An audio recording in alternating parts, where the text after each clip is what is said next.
नमस्कार। भक्ति सागर 105 में आपका एक बार फिर से स्वागत है। आज आप सुनेंगे वृंदा कैसे बनी तुलसी। पौराणिक काल में एक लड़की थी, उसका नाम वृंदा था। उसका जन्म राक्षस कुल में हुआ था। वृंदा बचपन से ही भगवान विष्णु की परम भक्त थी। बड़े ही प्रेम से भगवान की पूजा किया करती थी। जब वह बड़ी हुई तो उसका विवाह राक्षस कुल में दानवराज जलंधर से हो गया। जलंधर समुद्र से उत्पन्न हुआ था। वृंदा बड़ी पतिव्रता स्त्री थी, सदा अपने पति की सेवा किया करती थी। एक बार देवताओं और दानवों में युद्ध शुरू हुआ। जब जलंधर युद्ध पर जाने लगे तो वृंदा ने कहा, स्वामी आप युद्ध पर जा रहे हैं, आप जब तक युद्ध में रहेंगे मैं पूजा में बैठकर आपकी जीत के लिए अनुष्ठान करूंगी, और जब तक आप वापस नहीं आ जाते मैं अपना संकल्प नहीं छोड़ूंगी। जलंधर तो युद्ध में चले गए और वृंदा व्रत का संकल्प लेकर पूजा में बैठ गई। उनके व्रत के प्रभाव से देवता भी जलंधर को जीत न सके। सारे देवता जब हारने लगे तो भगवान विष्णु जी के पास गए।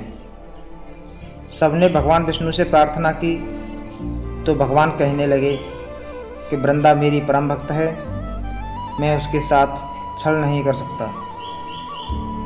पर देवता बोले, भगवान दूसरा कोई उपाय भी तो नहीं है, अब आप ही हमारी मदद कर सकते हैं। भगवान ने जलंधर का ही रूप धारण किया और वृंदा के महल में पहुंच गए। जैसे ही वृंदा ने अपने पति को देखा, वे तुरंत पूजा में से उठ गईं और उनके चरण छू लिए। जैसे ही उनका संकल्प टूटा, युद्ध में देवताओं ने जलंधर को मार दिया। उनका सिर वृंदा के महल में गिरा। जब वृंदा ने देखा कि मेरे पति का सिर तो कटा पड़ा है, तो फिर ये जो मेरे सामने खड़े हैं ये कौन है? उन्होंने पूछा, आप कौन हो जिसका स्पर्श मैंने किया? तब भगवान अपने रूप में आए और वे कुछ बोल ना सके। वृंदा सारी बात समझ गई। उन्होंने भगवान को श्राप दे दिया, आप पत्थर के हो जाओ। भगवान तुरंत पत्थर के हो गए। सभी देवता हाहाकार करने लगे। लक्ष्मी जी रोने लगीं और प्रार्थना करने लगीं। तब वृंदा जी ने भगवान को वापस वैसा ही कर दिया और अपने पति का सिर लेकर सती हो गई।